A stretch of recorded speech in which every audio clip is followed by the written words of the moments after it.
And just like that, we are live. Look at that. Jeff, welcome. Hey, hello, Kevin. Yeah, good to see you. We were just chatting backstage. We were kind of, I was almost kind of getting into the weeds backstage of all this fun and exciting stuff that you guys are doing, and had to catch myself and save it for the actual broadcast. So I'll try to do that. Or actually, I did do that. So Not a problem. we'll figure it out. But thanks for joining me. No, my pleasure. As I often like to do, I often like to start with taking us back, take us way back, early Jeff days, development days. I guess was there kind of a jumping off point when it came to technology? How do you get into technology? We'll cover all that stuff if you're okay with it. Yeah, it's fine. Again, how far do you want to go back? As you can tell by my youthful appearance, I've been around for a couple of years. So, Well, go as far as you're comfortable with. Let's start with where'd you grow up? Let's start with so that. I grew up in Oklahoma, Oklahoma City. Went to Oklahoma State and was going to major in computer science and electrical engineering. And then I got into electrical engineering and realized that wasn't for me. And in fact, I really kind of fallen in love with the business side of things. And, I remember seeing my first business week and thought, well, this is my magazine, right? Maybe not typical for a 15-year-old, but it was for me. And, and then going to college and going to school probably in the early 80s, late 70s, early 80s, was a great time to be in the computer space. And so I graduated, started path as a programmer, but ended up, through a weird circumstance, I was manager of office automation at Southland Corporation, which is the parent company of 7-Eleven. And I was like 22, 23 years old, right? Yeah. Because I was really the only one that sort of understood how PCs worked. And office automation was trying to deal with these new things called PCs and VisiCalc and Lotus 123 and stuff like that. And again, I go way back, but through that journey, ended up dealing with local area networks. If you remember Novell and Banyan, those were big deals. And from that, saw an opportunity to create a software company, which I did, that basically made those local area networks easier to manage, and started dealing with, or started selling that product, obviously to corporations direct, but to VARs and integrators, who were the early MSPs, right? And so those VARs or integrators would buy the PCs, the networks, they'd put them all together for their accounts, and ship it turnkey white label. I mean, essentially what they're doing today. But they would also do it in every month they started at zero, right? Even my company then started at zero. There was no MRR.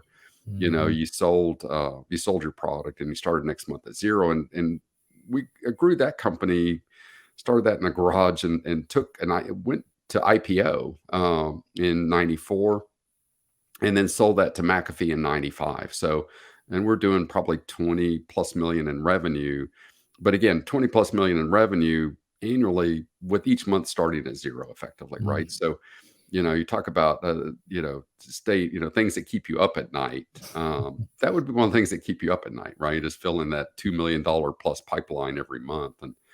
And so, that was a nice hit.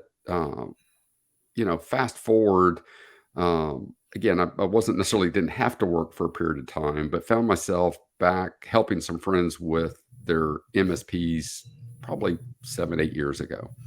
One guy was wanting to basically migrate from break fix into managed services.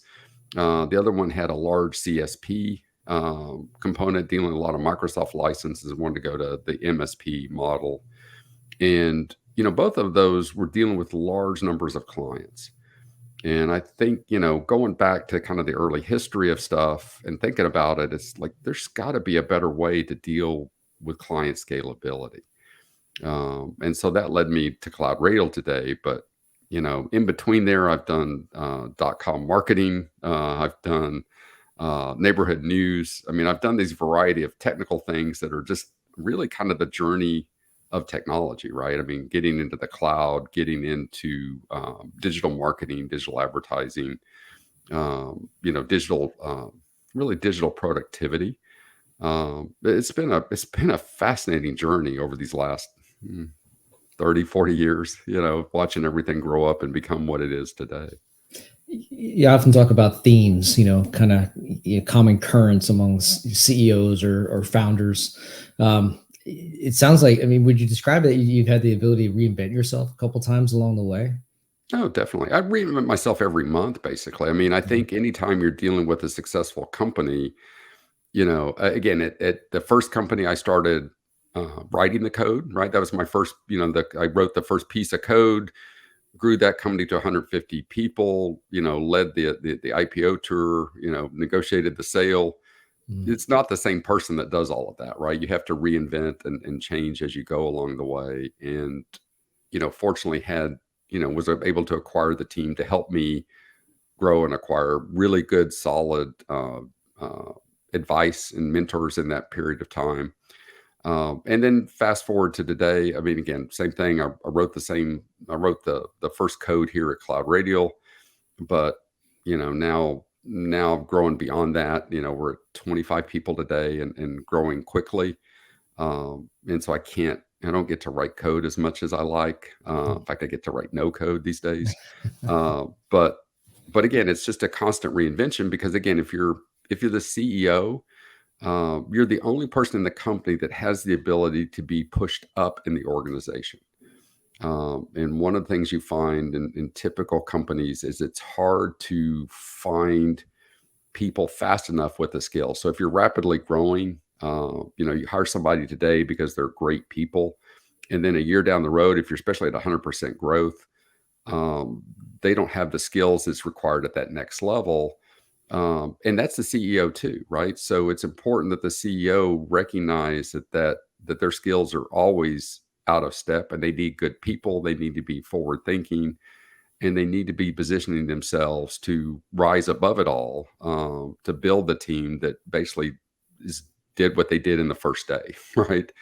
And I think that's hard for anybody to adjust to. But the theme of reinvention, I just think that you reinvent yourself as a person many times as you learn from your own experiences. But in a successful company, you're reinventing yourself again every month. I don't think my job here is now every quarter it's a different job. So that's what I like about it, but it's different, and it's not for everybody. Definitely not for everybody. Are there specific moments in the past, or maybe lessons learned from, you've had quite a lot of success, and everyone that's been successful will tell you that they've had a lot of failure along the way as well. But maybe let's start with the failure. And any things come to mind as far as just obstacles or hurdles that were just major barriers to progressing forward, that kind of one of those moments that you'll never forget? I think, the first company we started, I remember leaving Southland because I quit that job to go basically start my first company, or basically dedicated full time to it.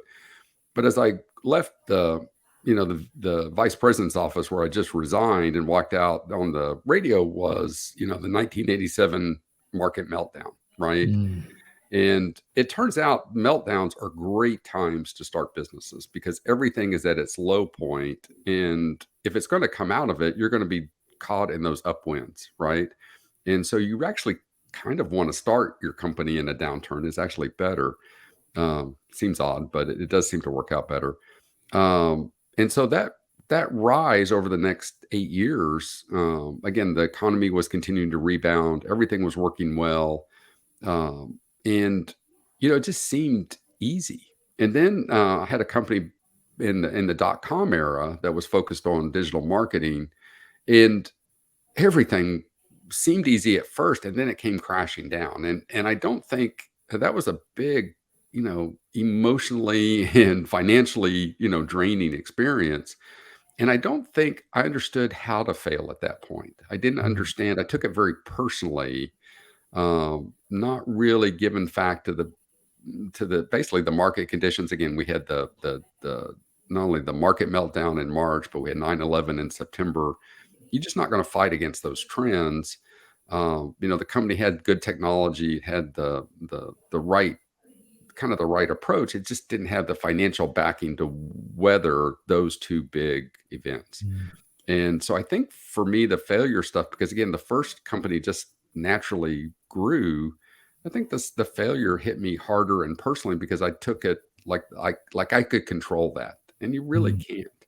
And I think that was kind of my, my lowest moment, but it was also one of those things years later when I was able to put it in perspective, going like, it just is what it is, And again, what you want to do is find a good market, a good team, and good updrafts, and kind of ride them as best you can. But again, there's just things going in the market that sometimes you just can't fight.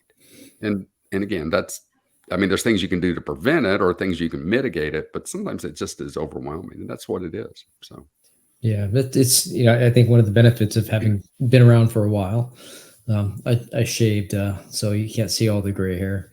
But yeah, I think one of the benefits is having that hindsight, and understanding the cyclical nature. And then to your point, sometimes you could have the right cards in the hand, and just the headwinds just are not in your favor for whatever reason, and it's what you learn out of that, I guess, is what helps you, down the line.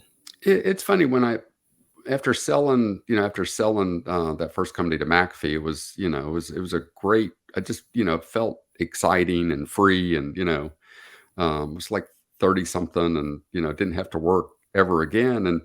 Um, and I just people would come to me and go like, well, you got really lucky, and I would bridle at that. I would just get almost kind of defensive or angry, like, what do you mean I earned that? I worked hard for that, right?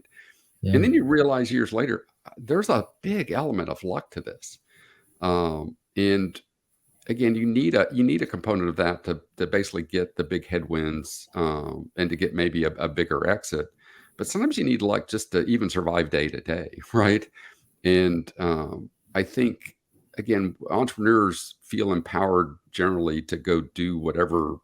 Again, they feel like they can really solve a problem, but sometimes those problems are either intractable or the market forces or whatever else kind of beat you back. And you just have to learn that maybe, sometimes you fight through it. Sometimes you just have to surrender to it. The last company I had in digital marketing, or the neighborhood news site, after a few years, great idea, great concept. But after a few years, you realize you're competing against Facebook, and there's no Yeah. competing with Facebook, right? Yeah. At least at that point in time, you go like, well, competing with Facebook's time to get out and change something else, either repivot the company or start a new company, which is effectively, it chose the latter option, right? Because again, having the wisdom, again, working 60-hour weeks for years doesn't guarantee success if you're competing with Facebook, right? It's Yeah. just not going to happen. Hey man, I guess it goes back to the old Kenny Rogers song, right? Just got to know when to hold them, know when to fold them. But It is. that's a tough thing, right? I mean, that's a tough, It's your especially. baby, and you don't Yeah, really want to walk away from your baby, but sometimes, yeah, yeah. that's the smarter play. I see it quite often with the ones that CEOs or business owners that are constantly stuck in the weeds.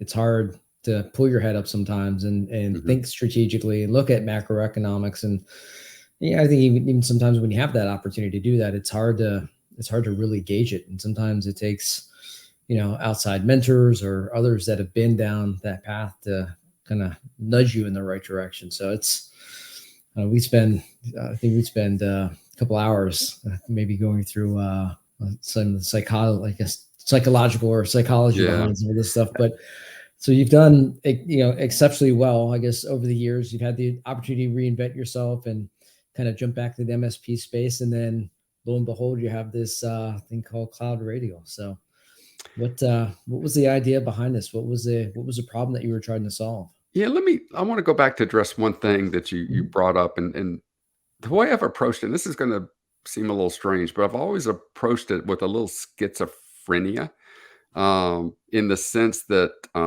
inside, like, even early on, I know I'm the lead developer, but I also know I'm also the manager of development, and I'm also the, president, and I'm also the CEO, and I'm also a board member, and I'm also an investor. And if I can put myself in each one of those roles, I can evaluate how each of the people below me are doing, even though they're all me, right? If that makes sense, right? Yeah. So as a developer, I can go like, man, I got a great piece of code today done, and this is a really cool feature. And then the investor in me is going like, is this going to make us money? Right? Mhm. Is this going to actually accomplish what we're doing? Meanwhile, the development manager is going like, is this the best use of your time to be writing code, or could you find somebody to write this code better? Right?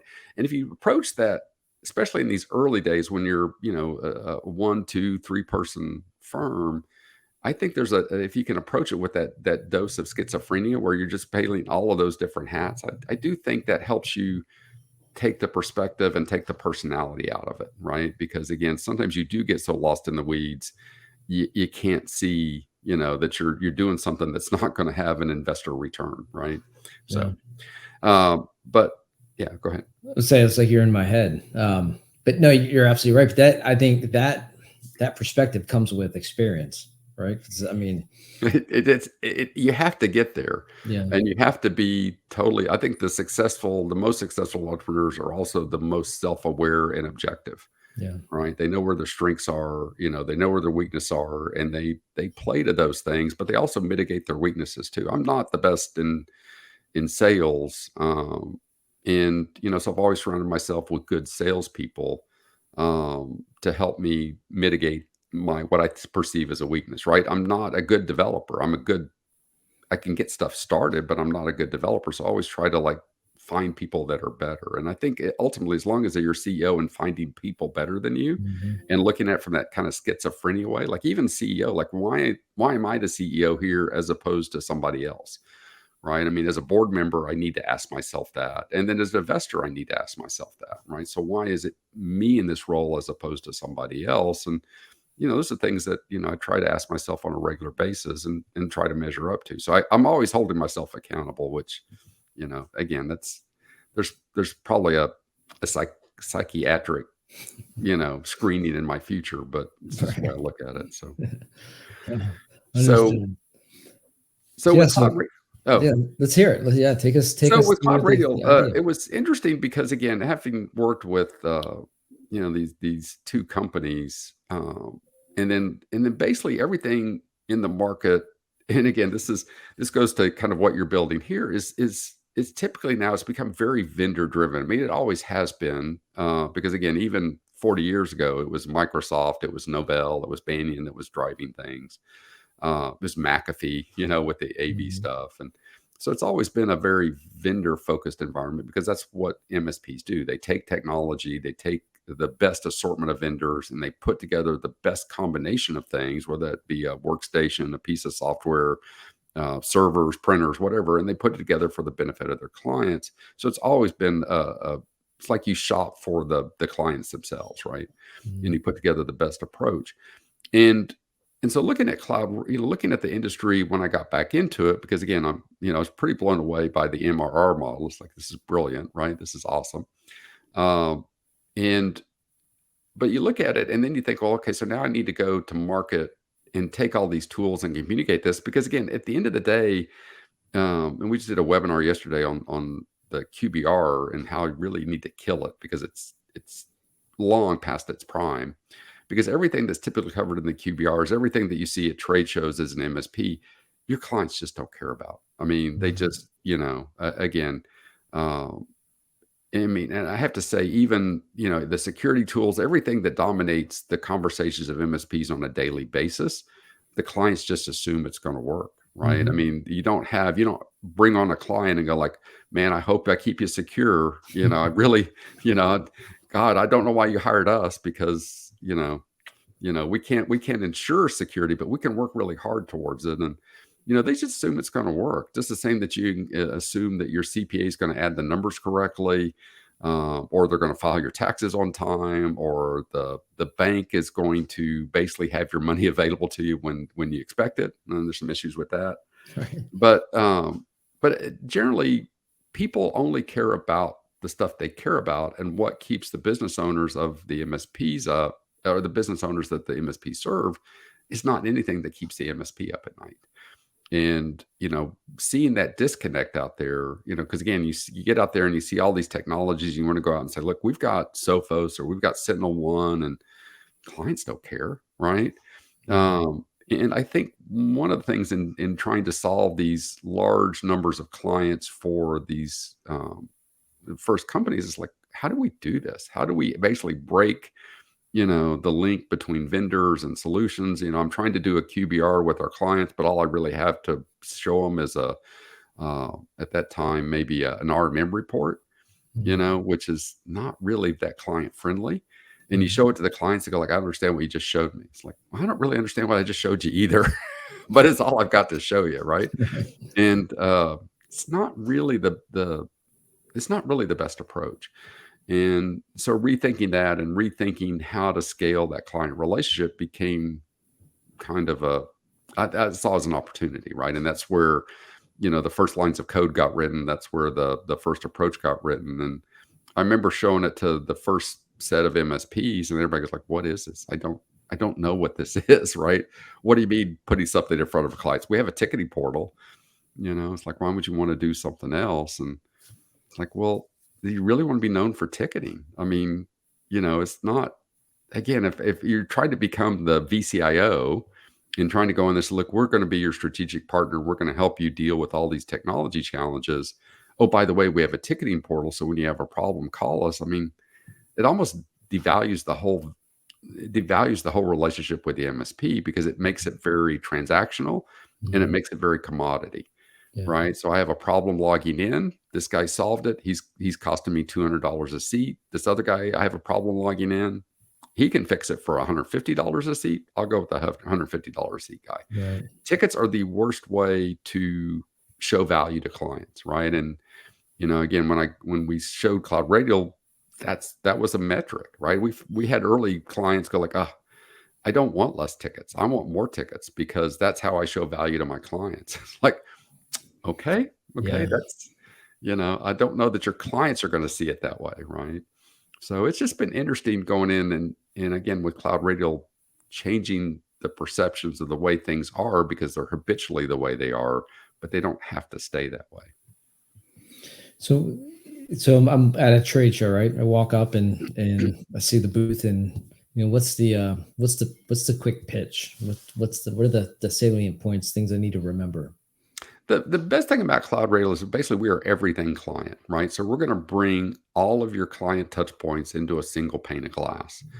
And when you and again, when you do that, again, it makes sense on paper, because again, you're bringing in all your backup reports, you're bringing in your Office 365 license reports, you're bringing in all your ticketing, you're bringing in training, you're bringing all these things into one portal. And it is a simplifier, right? Because if you're giving a client now 5, 10, 15 different logins to different portals, now you can go back and give them one login to your portal that looks proprietary, right? There's no sense giving them a login to, if you're doing a training portal, for example, like Bigger Brains. Let's say you're using Bigger Brains and you give them the login to the Bigger Brains portal. Well, the MSP next to you can give them the login to the Bigger Brains portal. Or if you give them the login to the 365 portal, anybody can do that, right? That doesn't seem that proprietary or advantageous. And so by bringing that into a single pane of glass, it simplifies life for the client. And it also simplifies, I think, stickiness to a certain extent for the MSP, because now it's not a 365, Bigger Brains, Augment, all these other tools that are integrated together. It's just their portal, and it's what the MSP does, right? It's like the bank. They don't give you 10 different logins to 10 different systems to let you check their savings account or your checking account or move money, even though behind the scenes, those all may be different systems, right? But they provide it to you in a single app, a single pane of glass. And it seems like the bank knows what they're doing. But I guarantee you, there's a lot of systems behind your login that are making things happen that just seem that are opaque to you, but obviously pain points for the bank, but not for you as a client. And so by bringing all those touch points into a single pane of glass, we really give the MSP a way to streamline, automate, and basically scale those client relationships. But the biggest advantage, and goes back to the QBR, it lets you reimagine what it's like to serve your clients. And I go back to, again, we've talked to now thousands of MSPs, and I hear over and over again, well, we want our clients to see us as their partner. We're the partner to help them solve their problems. We're their CIO, their VCIO. And, I don't understand how you can be a partner if you only talk to them once a quarter, once a year, or never talk to them.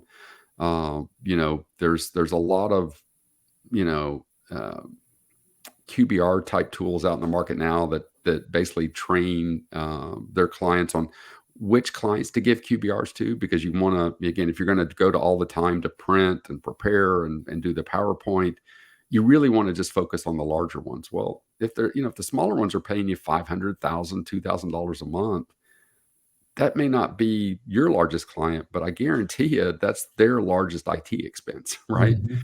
Yeah. And a strategy that says I'm not going to talk to you because you're too small doesn't really work. And so with CloudRadial, when you have the ability to basically deliver everything you deliver in a QBR today through a single pane of glass, it just takes it off the table. And then it frees up the time to talk to clients about the things that the client cares about, right? The things that actually a VCIO would talk about. A VCIO does not talk about whether they're going to be using WebRoot or Sentinel-1 or anything else. The VCIO is talking about where this company is going, how we can help empower that growth, empower those people, deliver true ROI on this investment. Those are things VCIOs talk about. And again, but again, if you're a MSP today and all you have is tools that print off RMM reports, then you're kind of stuck. Yeah. How much, I mean, have you guys quantified the impact that it has on the relationship? And you look at things that, like renewal rates. I mean, how do you quantify the impact that, the platform has in making the relationship, much more engaged, interactive? But how do you really measure that output?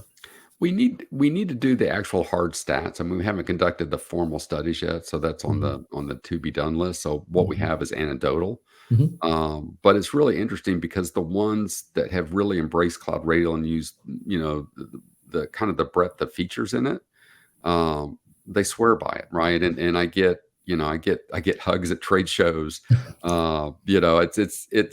It's a very interesting experience. And again, because I've even in all the companies I've done before, I've never gotten hugs, right? They've always been interesting, but they've never been transformative, right? They've been maybe labor efficient or, helpful, but I never got the hugs. And I think what's different this time is, again, when you take a client first approach, we talk about 3 buckets of budget, which is managed technology, which is what most people do. And that's a cost budget. So clients just want to minimize that expense as much as possible. There's a managed people or productivity budget that companies have, which they're trying to get an ROI on. So again, if the average salary is $5,500, saving that client 10% or making that client 10% more productive pays for the MSP bill altogether, right? Mhm. Yeah. And then there's the managed growth budget, right, which is what companies spend to actually grow themselves, right? And that budget is huge. And if MSPs tap into that, which the larger MSPs do pretty well, I mean, because we have a range of them and we see what the larger ones do and how they conduct themselves, and they're always going for that biggest bucket of budget, right? And moving themselves out of the commodity space into that VCIO space and becoming that strategic trusted advisor. So again, when we can help MSPs get there, which we can help any MSP get there really now, uh, I mean, the payback is potentially huge if the MSP wants to take advantage of it, right? Yeah.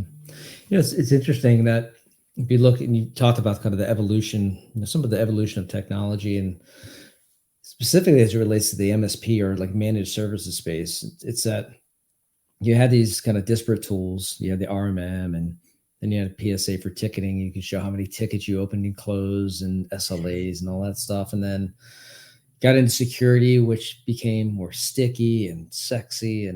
But there was still like this divide, right? There was the tools, and to your point, there was maybe a conversation once a quarter, probably more often like once a year, kind of a check-in, maybe preemptive of a renewal or something like that. Hmm.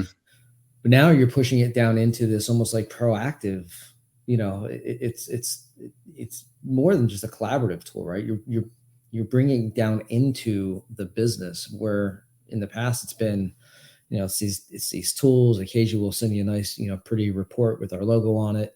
Now you're getting into the business, right, and becoming part of the Hmm. business. And so I can kind of talk, maybe, am I thinking about kind of this progression the right, or Absolutely, yeah. absolutely. Because again, after having been in the space for for a number of years, there's just always a sea change going on, right? Again, 10 years ago, it was, the cloud, right? Mhm. Before that, it was servers and, local storage, right? Prior to that, I mean, again, there's always stuff. Again, I came in when we're trying to share a hard drive, right? When the Right. hard drives were $10,000, a Yeah. 10 megabyte drive was $10,000, and you had to share it because it wasn't super efficient to buy everybody a $10,000 drive. Right. And now, fast forward to today, it's about security today, but it won't be security 5 or 10 years from now. It'll be something else. Mhm. And, MSPs have to learn how to be adaptive. That pace of change is changing so fast. Yeah. And what clients need help with. I mean, we're 25 people now, and I look at all the SaaS tools we use to glue our business together. And it's really complex now. I mean, we need a lot of different things to make ourselves more efficient and take advantage of it. We have a person dedicated to data, right? To managing the data inside our company. Um, and that's at 25. If we're 25 people and have those needs, my guess is almost every business that has 25 people or more is struggling with these types of what I would call orchestration issues or composable issues of how they create their solutions, which means that things like Power BI, things like Power Apps, things with even Chat GPT are out there. These are the things that businesses are going to be asking for in a few years, that they're going to expect the MSP to go solve, or they're going to go find somebody who will solve them, and in process of that, take their business and their MSP business with them along the way. And again, this technology is not static, and that's why I love this space, because you're not optimizing for today. You need to solve today, but you need to optimize for tomorrow. And I think that's what we tried to do with CloudRadial, is make it that collaborative, interactive platform. So again, if you do a QBR with a client, what you're doing is asking them questions. Mhm. The webinar we did yesterday was basically about just listen, right? Yeah.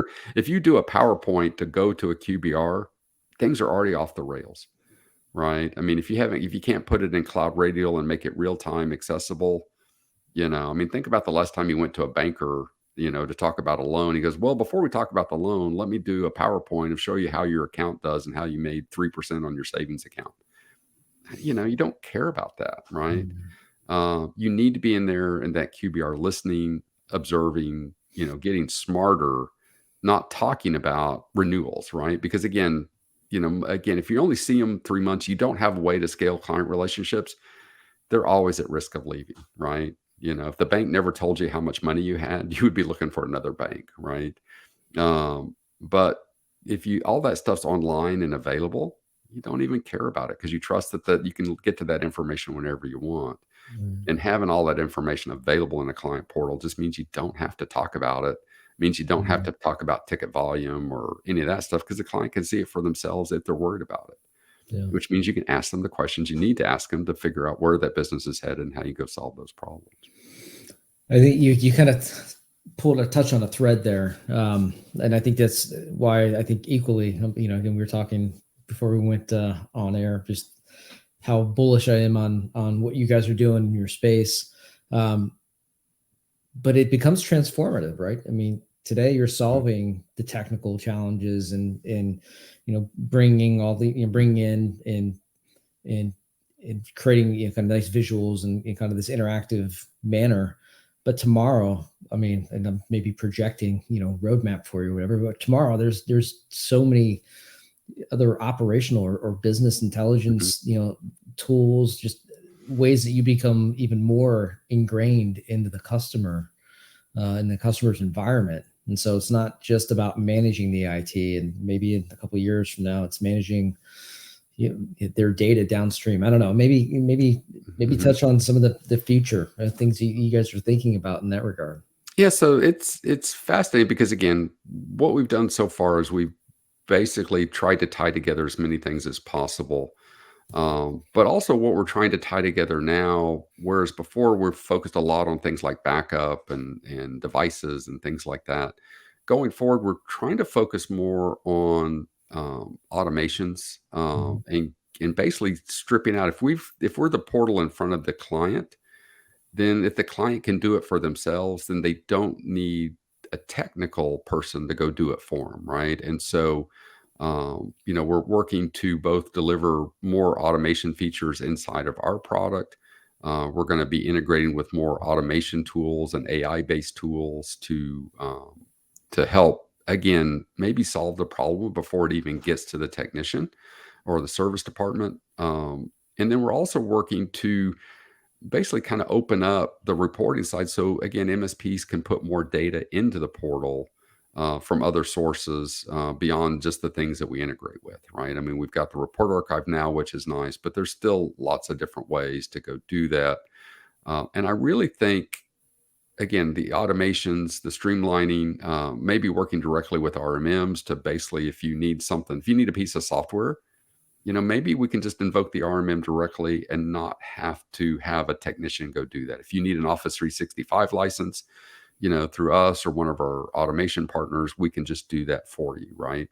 And if we can do those things and stitch those together where the customer can drive more of their solution, again, what we're trying to do is make that hour that the MSP has with that client in those discussions as valuable as possible. Yeah. And again, if more things can be done automatically, again, that's just going to free up more time for the MSP to talk about and become the VCIO that the clients really want. Yeah, I mean, talk about reducing kit cost and creating technician efficiency and really focus on kind of smart areas of growth in the business. I mean, that's exactly the path that you guys are going down. Yeah, I don't know. The kit cost is one thing. I don't know. As I look at the space, there's all these different elements, and they're all getting more complex. And that's, again, you look at security, you can't just buy Webroot anymore and deploy it, and feel good about yourself anymore. You need a multi-layered strategy to go approach it. What is that strategy? How to report on the strategy? How do you get client buy-in to the new cost? All of that stuff, all things I think we help with. But those things are complex. Sure. And when you roll in automations, you roll in AI. We just partnered, for example, with Thread on the chat piece because their solution deals with Teams and Slack, and they've got a whole team dedicated on making chat better. And we're never going to have the team that's 100% focused on that, right? And so I'd rather partner with that expertise and bring that expertise together in a nice, clean, integrated way for the client's benefit than trying to do something half-assed that, checks a box but doesn't really solve the problem. Sure. And so I'm not sure the kit costs go down, but they may go down relative to revenue, right? And that's really what you're focusing on. It's not necessarily whether kit costs go down or up. It's whether they go down relative to revenue. And again, you're not going to be able to tackle get that additional revenue if you don't automate, take advantage of that kit, but then use that time that you gained for additional advantage. I talked early on, again, 3 years ago, 5 years ago, kit cost was everything, and it still is to a large number of MSPs. But I'll find MSPs constantly adding to their kit cost and then not expecting either productivity benefits or revenue benefits, right? So, if you've made your technical staff 10%, 20% more efficient because you brought in a great tool for documentation or, network discovery or whatever it is, if you're not laying off a staff person because you're now more efficient, or you're not growing revenue to absorb that extra staff person's time, you just add it to your cost. That's it, right? And so, again, as you add to that kit cost, if you're not seeing the decrease in expenses or not seeing the increase in revenue, it's just a net penalty for you being in business, right? Yeah. And that's not using your time effectively. But again, as we found with the client side, it's hard to scale those client relationships without what we're now calling a client services automation platform. We now categorize CloudRadial's approach to the market or our platform as a CSA. And the CSA deals with the engagement maturity of users while the PSA deals with the operational maturity. So think about it with a restaurant. Somebody's manning the kitchen, but somebody's managing the wait staff. Right. And if you've got a kitchen and no wait staff, you really don't have a restaurant. If you've got a wait staff and no kitchen, you really don't have a restaurant, right? You need both working together seamlessly. So it just from the clientele that come into that establishment, or again the MSP's clients, it just works, right? And they move on and they talk about their business and they solve their business challenges. The same way in the restaurant, you're like, can you overcook this or undercook this? They don't freak out when you ask that. You customize it for that diner, and everybody's happy, right? It's the way it should be. You're focused on the client needs, not necessarily getting into the weeds about what brand of salt you use back in the kitchen, right? Right. Yeah. Well said. So, talking kind of looking forward, any kind of in the moment piece of advice for the audience out there? MSPs, could be anything, operations. I think maybe one of them is go try CloudRadial, obviously. Well, obviously, right. Yeah. But anything in the moment? I think everybody's going to get there anyway. I mean, again, I don't see an MSP being an MSP without a combination of PSA, CSA in the future, right? I just don't. I don't think MSPs that don't have that client engagement strategy nailed down will be competitive with the MSPs that have it nailed down, right? It's kind of like the same. If you don't have the PSA, you're spending more time chasing problems, more things are falling through the crack. And again, there's a time and place for all of those tools, but it's hard to see a mature MSP not working with some sort of ticketing system to organize their workload and track their time. I do see, again, with all the MSPs out there, there's a big shift from labor to intellectual property, right? And so, a few years ago it was everything about tracking time, and that's still important. But I think it's also important that the MSPs develop their own intellectual property around the tools that they deploy, like for Office 365, for example. Being sure to deploy that correctly, because you've seen it too. I mean, there's people deploy it smartly and some not so smart, and some to turn on all the right policies, some forget to turn on all the policies. But again, all that intellectual property and process has to be paramount now. And it's about MSPs becoming smarter about their own staff. Certainly, I think there's more outsourcing going on. Just because it's necessary. I mean, again, nobody's going to have the right skills. Operationally, again, if you've got your client engagement piece in place, the world of co-managed IT is just huge. And I think that is probably one of the biggest opportunities for MSPs, if they can get it down and show that co-managed IT client that they can, in fact, engage with them on a regular basis in an automated digital first experience, right? And so, the co-managed space is huge. And again, as an MSP with all this change going on, again, you just want to be getting smarter, faster, better as quickly as possible, because those buckets of money are just laying there waiting to be taken, right? And the first MSP that crossed the line is going to get it. So, yeah. Well, on that note, where can people find you? What are the socials? How do we get in touch with you? So the best way is www.cloudradial.com. It's our website. There you can book a demo, learn more about the product. We're active on LinkedIn and Facebook, so you can see us there. But the main thing is, start thinking. Again, all my advice, and again, it's where everything leads back to CloudRadial. That's why I'm confident we'll get every MSP at some point. But when you start thinking about it from the client perspective and working your way back to the MSP, as opposed to starting with your RMM report and working your way out, what you find is what your clients want is actually what you want to deliver. It's kind of probably why most MSPs got in the business, was to be transformative for their clients. But then they get bogged down with the minutia of security or reporting, and then just don't have time to create PowerPoints for all of their clients. So we're just saying don't, right?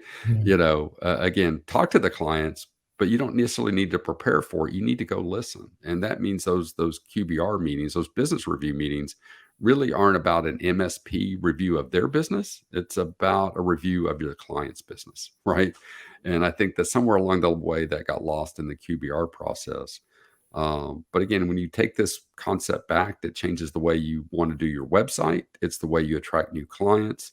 And again, I think at the end of the day, thinking from client first perspective and having something like CloudRadial as your CSA is again, is the way to transform yourself so that you can transform your clients. Yeah, well said. Well said. Well, Jeff, I can't thank you enough for taking some time out of your busy schedule. I know you guys are moving fast and We are.